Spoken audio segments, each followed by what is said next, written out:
Hi అండి, అందరికీ నమస్తే. Welcome back to my channel. నేనైతే హైదరాబాద్కి వచ్చేసానండి విలేజ్ నుంచి. అసలు ఈ మధ్య షార్ట్స్ కానీ వీడియోస్ కానీ పెట్టడం కుదరలేదు. సంక్రాంతి కోసం మా అమ్మ వాళ్ళ ఊరికి వెళ్ళాము అందరం కలిసి.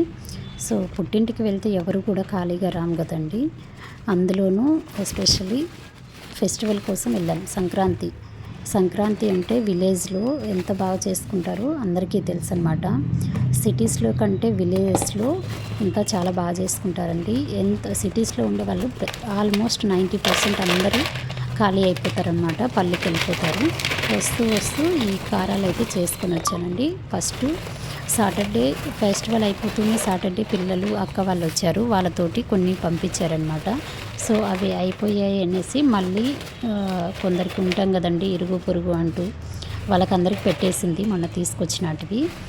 అందులో రాయలసీమ సైడు పిండి వంటలు అంటే చాలా ఫేమస్ అనమాట. అరిసెలు ఫేమస్ అండి. ఇవి వస్తూ తీసుకొచ్చిన అరిసెలు అనమాట అక్క వాళ్ళు. ఇప్పుడు నేను ఈ కారాలు ఈ అరిసెలు మళ్ళీ చేసుకొని వచ్చాను.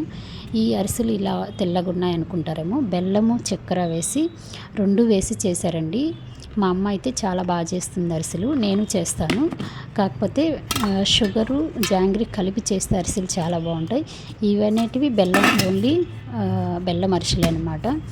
అవి అక్క వాళ్ళు వచ్చేటప్పుడు పంపించారు. పుట్టింటికి వెళ్ళేటప్పుడు ఒక బ్యాగ్తో వెళ్తాం, కానీ వచ్చేటప్పుడు ఒక బ్యాగ్ లగేజీ అయితే చాలా వేసుకొని వస్తాము. అది ఎవరికైనా, ఏ ఆడపిల్లకైనా అది కామన్ అనమాట. మనం ఊరికి వచ్చినా కానీ మన పుట్టింటి వాళ్ళు ఊరకు పంపించరు కదా. ఏ ఆకుకూర కానీ కాయగూర కానీ ఏది ఉంటే అది పంపిస్తారనమాట. ఈ ఆకుకూర కూడా మా కజిన్ వాళ్ళ తోటలో నుంచి ఫ్రెష్గా పండించిందండి. అది ఆర్గానిక్ అనమాట, ఎటువంటి మందులు వాడకుండా వేసిన ఆకు అనమాట. అది నిన్న తెంపకొచ్చిందంట, నాకు ఇచ్చిందనమాట. మా అక్క దగ్గరికి వెళ్ళి వచ్చాము వస్తూ మా కజిన్ దగ్గరికి. అక్క అయితే కానీ బాగుంది. ఇది చిలక ముక్కాకు అంటారండి ఇది. దీంతో ఏం రెసిపీ చేయొచ్చు, నేను రెసిపీ చేసినప్పుడు మీకైతే మా రాయలసీమ స్టైల్ రెసిపీ అయితే చేస్తాను.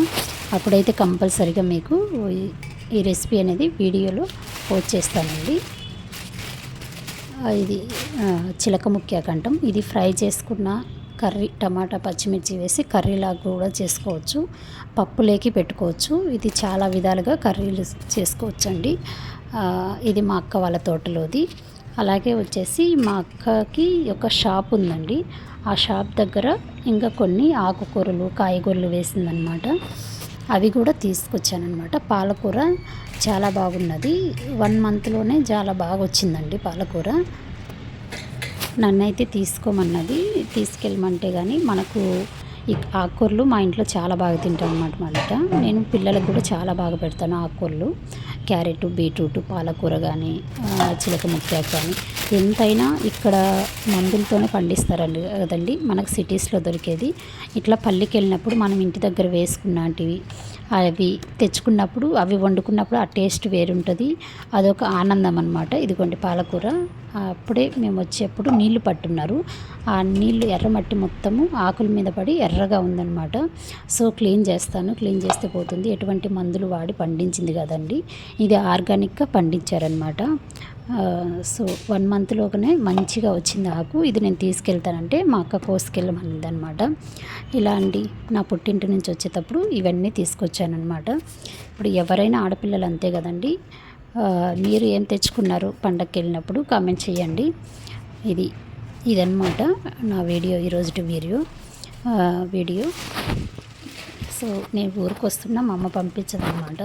సో ఒకటి తీసుకొచ్చుకుంటాను, పోతూ ఒక బ్యాగ్తో పోతాను, వస్తూ చాలా తెచ్చుకుంటాను అనమాట. నేను ఎప్పటి నుంచో సోమవారం పూజ చేసుకుందాం అనుకుంటే నాకు పుట్టమన్ను దొరకలేదనమాట.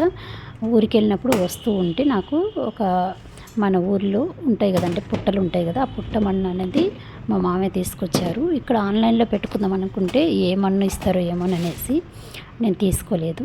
సో అందుకనేసి నేను పుట్టమన్ను కూడా ఊరు నుంచి తెచ్చుకున్నానండి. ఇదిగోండి బంకమన్ను అనమాట. ఈ వీడియో కనుక నచ్చినట్లయితే లైక్ చేసి షేర్ చేయండి. Thank you.